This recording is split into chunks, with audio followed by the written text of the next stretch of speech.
So I think you're going to see a crypto rally into the end of the year. And if you hold crypto, this affects you. There's 3 big pieces of news you need to know. It affects you if you hold crypto. Number 1, huge piece of news. President Trump has just selected pro-Bitcoin and crypto Michael Selig as the new CFTC chair. The next 4 years are going to be wild. And again, this is story 1 out of 3. You need to watch today's whole video, understand the 3 pieces of news the mainstream media is off on the weekend. Subscribing to Altcoin Daily gives you an edge. And in fact, the new CFTC chair, he used to work at the SEC as the Crypto Task Force Chief Counsel and Senior Advisor to the Chairman, meaning he understands crypto very well, and in his opening post, in accepting the role, he mentions crypto. I am honored to be nominated by President Trump to serve as the 16th chairman of the U.S. Commodities Futures Trading Commission. With the president's leadership, a great golden age for America's financial markets, and a wealth of new opportunities stand before us. I pledge to, among other things, help the president make the United States the crypto capital of the world. Also, Michael Selig was on record stating this about crypto. Yeah, so the goal is deregulation. The goal is kind of making the United States the crypto capital of the world and also the best place to do business in the world. And part of what adds burden to operating a business or engaging in commerce, right, are these regulations. And sometimes they're very duplicative. Sometimes they're unnecessary. I mean, I think our chairman most recently talking about a form PF, mentioned that, we should have the minimum amount of disclosure as necessary. You shouldn't be imposing additional burdens where it's not needed. And so we're certainly taking a hard look in line with the president's directive to make sure that all of our regulations are what's necessary, no more than what's necessary. And this is undeniably bullish.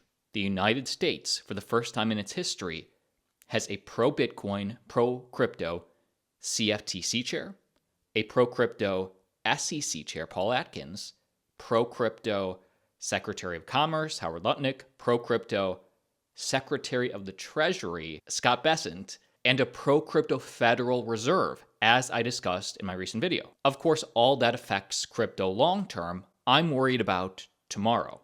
I'm worried about November. What should we expect crypto short term? Well, Fundstrat's Tom Lee just shed some very interesting perspective on this. Let me share this with you, then react. You're going to see a crypto rally into the end of the year, and it really does help to see JPMorgan say they're open to the idea of using crypto as collateral. We're 10 weeks before the end of the year, and the S&P's at 6,800. I think it's still a base case then for people to say that in just a typical year, the S&P should gain another 4%. That would put us over 7,000 into the end of the year. And I think that that's sort of the minimum. But because we've got the Fed cutting, and they started in September, they've been on pause all year. That only happened twice in the last 50 years, which is 1998 and 2024. I actually think the S&P, given the skepticism that's been plaguing this market all year, we could do far better than 4%, maybe even 10% into year end. So Tom Lee believes the stock market is going up based on the Federal Reserve cutting. This is why I'm worried, though. I understand crypto's, I'm biased, but I understand crypto is going to do very well long term, but we've sort of been struggling recently. How's crypto going to end the rest of the year, especially with the big unknown of this China deal? The world is watching the China deal. Crypto had a huge deleveraging event on October 10th, and part of that was triggered by the escalating tensions with U.S. and China on tariffs and trade. And that was the biggest liquidation event in 5 years for crypto. So there is still those ripple effects, 2 weeks later that are plaguing the crypto market. But I think we're almost through that, because a measure like something called open interest for both Ethereum and Bitcoin are at record lows at a time when the technicals for both Bitcoin and Ethereum are flipping positive. So I think you're going to see a crypto rally into the end of the year. And it really does help to see JPMorgan say they're open to the idea of using crypto as collateral. And that does bring us to news story number 2. What JPMorgan just announced, or what speculated, CNBC actually just said this live on TV. CNBC reported this about JPMorgan and Bitcoin and Ethereum. But now JPMorgan is allowing clients to pledge Bitcoin and Ether as collateral for loans.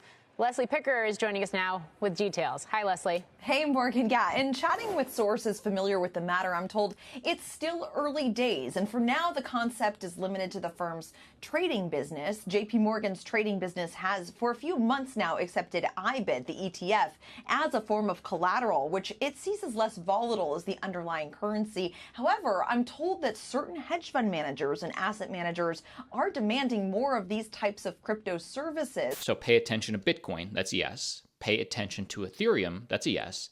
But also pay attention to Solana. We are currently on Wall Street.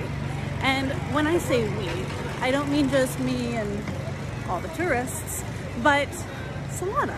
This just popped up on Wall Street. I'll actually be in New York next week at the Chainlink conference, SmartCon, doing a fireside with Sergey. I'm gonna check this out and I'll report back to you.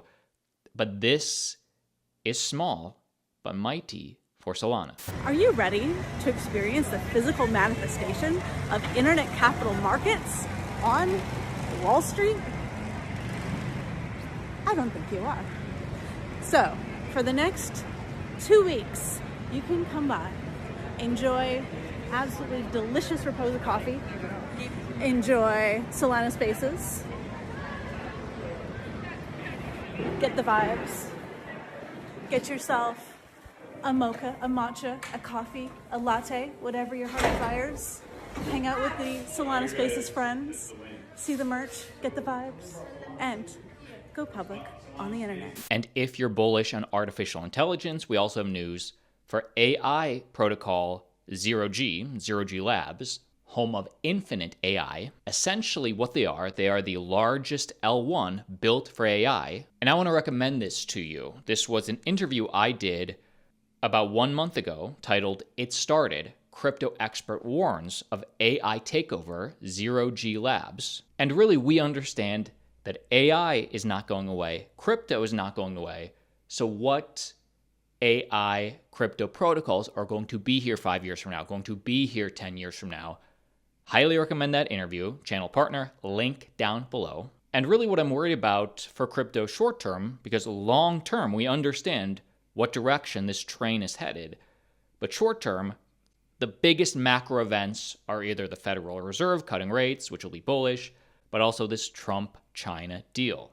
100% tariffs. Is it going to be more? Is it going to be less? As of an hour ago, Trump travels to Asia to meet with China's Xi Jinping as the US government shutdown drags on. And Trump's posts, for better or worse, control the market, scare liquidity short term. For example, back in June, Trump was on record saying we have signed a deal with China. Markets went up. Of course, that didn't come to fruition. And the 100% tariffs on China are supposed to go into effect November 1st if a deal is not reached.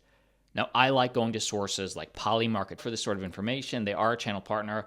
I've used them for a long time, and they're generally right. So I'm not saying in this instance I'm betting my own money on this, but the odds right now are about a 9% chance this actually goes into effect starting November 1st. I think what people suspect, it'll either be kicked down the road or ideally they form a deal. We can also look at this prediction market going on right now. US-China tariff agreement by November 10th. So number one, will 100% tariffs, this is bad for the economy, will this go into effect November 1st? And will they reach an agreement by November 10th, essentially ending the trade war? There's a 78% chance that this trade war comes to an end by November 10th. So that's bullish to me. Of course, you can look at this and know it used to be 93% by October 9th.